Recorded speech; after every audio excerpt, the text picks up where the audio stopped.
ಎಲ್ಲರಿಗೆ ನಮಸ್ಕಾರ. Dear diploma students, ಸಾಕಷ್ಟು ಜನರು ನನಗೆ ಮೆಸೇಜ್ ಮಾಡ್ತಾಯಿದ್ರಿ, ಕಮೆಂಟ್ ಮಾಡ್ತಾಯಿದ್ರಿ. ಏನಂದರೆ ಮೇಡಮ್ ನಮಗೆ ರಿವ್ಯಾಲ್ಯೂಯೇಷನ್ ರಿಸಲ್ಟ್ ಬಗ್ಗೆ ಅಪ್ಡೇಟ್ ಕೊಡಿ ಅಂತಂತ ಕೇಳ್ತಾಯಿದ್ರಿ. ಸೊ ನಿಮ್ಮ ಸಲುವಾಗಿ ನಾನು ಈ ವಿಡಿಯೋ ಮಾಡ್ತಾಯಿದ್ದೀನಿ. ಈ ವಿಡಿಯೋ ಎಂತನ ವಾಚ್ ಮಾಡಿರಿ, ನಿಮಗೆ ಸಾಕಷ್ಟು ಮಾಹಿತಿ ಸಿಗ್ತೈತಿ. ಮತ್ತು ಇದೇ ರೀತಿ ಡಿಪ್ಲೊಮಾ ರಿಲೇಟೆಡ್ ಎನಿ ಅಪ್ಡೇಟ್ಸ್ ಇರ್ಬೋದು, ಜಾಬ್ ಇರ್ಬೋದು, ಸ್ಕಾಲರ್ಶಿಪ್ ಇರ್ಬೋದು, ಯಾವುದೇ ರೀತಿ ಅಪ್ಡೇಟ್ಸ್ಗೆ ಈ ಚಾನಲ್ಗೆ ನೀವು ಸಬ್ಸ್ಕ್ರೈಬ್ ಮಾಡದೆ ಹೋದರೆ ಚಾನಲ್ಗೆ ಸಬ್ಸ್ಕ್ರೈಬ್ ಮಾಡಿಕೊಂಡು press the bell icon for immediate notification. Okay, so ಇಲ್ಲಿ ನೀವು ನೋಡ್ಬೋದು ಸರ್ಕ್ಯುಲರ್ ಡೇಟೆಡ್ 10/3/2025 ಪ್ರಕಾರ ನವೆಂಬರ್-ಡಿಸೆಂಬರ್ 2024 ಎಕ್ಸಾಮದ್ದು ಪೇಪರ್ದು ರಿಸಲ್ಟ್ ಬಂದಾದಮೇಲೆ ರಿವ್ಯಾಲ್ಯೂಯೇಷನ್ಗೆ ಯಾರೆಲ್ಲ ಅಪ್ಲೈ ಮಾಡಿರಲ್ಲ, ಸೊ ರಿವ್ಯಾಲ್ಯೂಯೇಷನ್ ವರ್ಕ್, ಸೊ ಉತ್ತರ ಪತ್ರಿಕೆಗಳ ಮರು ಮೌಲ್ಯಮಾಪನ ಅಂದರೆ ಆಲ್ರೆಡಿ ರಿಸಲ್ಟ್ ಕೊಟ್ಟಾಗಿದೆ, ರಿಸಲ್ಟ್ ಬಂದಾದಮೇಲೆ ಯಾರೆಲ್ಲ ರಿವ್ಯಾಲ್ಯೂಯೇಷನ್ ಅಪ್ಲೈ ಮಾಡಿರಲ್ಲ, ಸೊ ರಿವ್ಯಾಲ್ಯೂಯೇಷನ್ದು ವ್ಯಾಲ್ಯೂಯೇಷನ್ ವರ್ಕ್ ಅಂದರೆ ಪೇಪರ್ ಚೆಕಿಂಗ್ ವರ್ಕ್ ಯಾವಾಗ ಸ್ಟಾರ್ಟ್ ಮಾಡ್ತಾರಂತ ಹೇಳಿ ಕ್ಲಿಯರ್ಲಿ ಮೆನ್ಷನ್ ಮಾಡಿದ್ದಾರೆ. ಸೊ ಯಾವಾಗ ಸ್ಟಾರ್ಟ್ ಮಾಡ್ತಾರಂದರೆ, so it is on 12th ಅಂತಂಥೇಳಿ ಮೆನ್ಷನ್ ಮಾಡಿದ್ದಾರೆ ನೋಡಿರಿ, ದಿನಾಂಕ 12/3/2025 ಸೊ ಎಲ್ಲಿ ವರ್ಕ್ ಮಾಡ್ತಾರಂದರೆ, ಪೇಪರ್ ರೀಚೆಕಿಂಗ್ ಎಲ್ಲಿ ಮಾಡ್ತಾರಂದರೆ ಬೆಂಗಳೂರಲ್ಲಿ. ಸೊ ಸರ್ಕಾರಿ ಮುದ್ರಣ ತಂತ್ರಜ್ಞಾನ ಸಂಸ್ಥೆ, ಅರಮನೆ ರಸ್ತೆ, ಬೆಂಗಳೂರು, ಇಲ್ಲಿ ನಡೆಸಲು ಕ್ರಮ ವಹಿಸಲಾಗಿದೆ ಅಂತ ಹೇಳಿ ಕೊಟ್ಟಿದ್ದಾರೆ.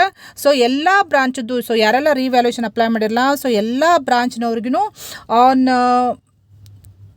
On 12th from morning 9:30 paper rechecking for all branches. It will start from 12th March 2025. So 1 or 2 ಡೇಸ್ನಲ್ಲಿ ಪೇಪರ್ ರೀಚೆಕಿಂಗ್ ವರ್ಕ್ ಕಂಪ್ಲೀಟ್ ಆದಮೇಲೆ ರಿಸಲ್ಟ್ ಯಾವಾಗ ಕೊಡ್ತಾರಂತ ನೀವು ಕ್ವಶನ್ ಮಾಡ್ತಾಯಿದ್ರಿ. ಸೊ ರಿಸಲ್ಟ್ ಕೊಡಲಿಕ್ಕೆ ಮಿನಿಮಮ್ ಅಂದರೆ ಆಫ್ಟರ್ ರಿವ್ಯಾಲ್ಯೂಯೇಷನ್ ಮಿನಿಮಮ್ 7 days ಆದರೂ ಬೇಕಾಗ್ತೈತಿ.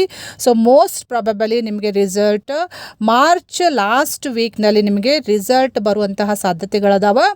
ಮತ್ತು ಗ್ರೇಸ್ ಮಾರ್ಕ್ಸ್ ಅಪ್ಡೇಟ್ನು ಆಫ್ಟರ್ ರಿವ್ಯಾಲ್ಯೂಯೇಷನ್ ರಿಸಲ್ಟ್ ನಿಮಗೆ ಕೊಡ್ತಾರೆ. ಗ್ರೇಸ್ ಮಾರ್ಕ್ಸ್ ಯಾರಿಗೆ ಸಿಗಬೇಕಾಗಿದೆಲ್ಲ ಅವ್ರದ್ದು ರಿಸಲ್ಟ್ ಅಪ್ಡೇಟ್, ಗ್ರೇಸ್ ಮಾರ್ಕ್ಸದ್ದು ಆಫ್ಟರ್ ರಿವ್ಯಾಲ್ಯೂಯೇಷನ್ ರಿಸಲ್ಟ್ ನಿಮಗೆ ಸಿಗ್ತೈತಿ. ಮತ್ತು ಇನ್ನೂ ತನಕ ಎಕ್ಸಾಮಿನೇಷನ್ ಫಾರ್ಮ್ ಯಾರು ತುಂಬಿಲ್ಲ, ಫೇಲ್ ಆದಂಥ ಕ್ಯಾಂಡಿಡೇಟ್ಸ್ ಇರ್ಬೋದು, ರೆಗ್ಯುಲರ್ ಕ್ಯಾಂಡಿಡೇಟ್ಸ್ ಇರ್ಬೋದು, ಸೊ ಇಮಿಡಿಯೇಟ್ಲಿ ಎಕ್ಸಾಮ್ ಫೀಸ್ ತುಂಬಿ ಎಕ್ಸಾಮ್ ಫಾರ್ಮ್ ಫಿಲಪ್ ಮಾಡಿ ಆಫೀಸ್ನಲ್ಲಿ ಸಬ್ಮಿಟ್ ಮಾಡಿರಿ. ಈಗ ವಿತ್ ಫೈನ್ ನೀವು ತುಂಬಬೇಕಾಗ್ತೈತಿ. ಸಪೋಸ್ ಇನ್ನೂ ಲೇಟ್ ಮಾಡಿದ್ರೆ ನಿಮಗೆ ಲಾಸ್ಟಿಗೆ ಎಕ್ಸಾಮಿನೇಷನ್ಗೆ ಅಲೋ ಮಾಡೋಂಗಿಲ್ಲ. ಸೊ ಅದಕ್ಕೆ ಯಾವುದೇ ರೀತಿ ರಿಸ್ಕ್ ತೊಗೊಳ್ಳಾರ್ದೆ ಇನ್ನೂ ತನಕ ಯಾರು ಎಕ್ಸಾಮಿನೇಷನ್ ಫಾರ್ಮ್ ತುಂಬಿಲ್ಲ ಇಮಿಡಿಯೇಟ್ಲಿ ಎಕ್ಸಾಮ್ ಫಾರ್ಮ್ ಫಿಲಪ್ ಮಾಡಿರಿ. ಸೊ ಲಾಸ್ಟ್ ಡೇಟ್ ನೋಡ್ಕೊಡ್ರಿ, ವಿತ್ ಫೈನ್ ಎಷ್ಟು ಫೈನ್ ಇದೆ ಅದನ್ನೂ ಎಲ್ಲ ಚೆಕ್ ಮಾಡಿಕೊಡ್ರಿ. ಈಗಾಗಲೇ ನಾನು ಒಂದು ವಿಡಿಯೋ ಶೇರ್ ಮಾಡಿದ್ದೀನಿ, ಆ ವಿಡಿಯೋದಲ್ಲಿ ಎಲ್ಲ ಕಂಪ್ಲೀಟ್ ಡೀಟೇಲ್ಸ್ ಕೊಟ್ಟಿದ್ದೀನಿ, ಎಷ್ಟು ನಿಮಗೆ ಫೈನ್ ಬೀಳ್ತೈತಿ, ಫೀಸ್ ಎಷ್ಟು, ಎಕ್ಸಾಮ್ ಫೀಸ್ ಅಂಥೇಳಿ ಆ ವಿಡಿಯೋ ವಾಚ್ ಮಾಡಿಕೊಂಡು ತಿಳ್ಕೊಂಡು ನೀವು ಇಮಿಡಿಯೇಟ್ಲಿ ನಿಮ್ಮ ಕಾಲೇಜಿನ ಆಫೀಸ್ನಲ್ಲಿ ಹೋಗಿ ಭೇಟಾದರೆ ಅವ್ರು ನಿಮಗೆ ಮಾಹಿತಿಯನ್ನು ಕೊಡ್ತಾರೆ. ಓಕೆ, ಸೊ ಈ ಮಾಹಿತಿ ನಿಮಗೆ ಯೂಸ್ಫುಲ್ ಇದೆ ಅಂತ ಹೇಳಿ ನಾನು ಶೇರ್ ಮಾಡ್ತಾ ಇದ್ದೀನಿ. ಇದೇ ರೀತಿ ಅಪ್ಡೇಟ್ಸ್ಗೆ ಈ ಚಾನಲ್ಗೆ ನೀವು ಸಬ್ಸ್ಕ್ರೈಬ್ ಮಾಡದೆ ಹೋದರೆ ಚಾನಲ್ಗೆ ಸಬ್ಸ್ಕ್ರೈಬ್ ಮಾಡಿಕೊಂಡು press the bell icon for immediate notification. Okay, thank you dear students.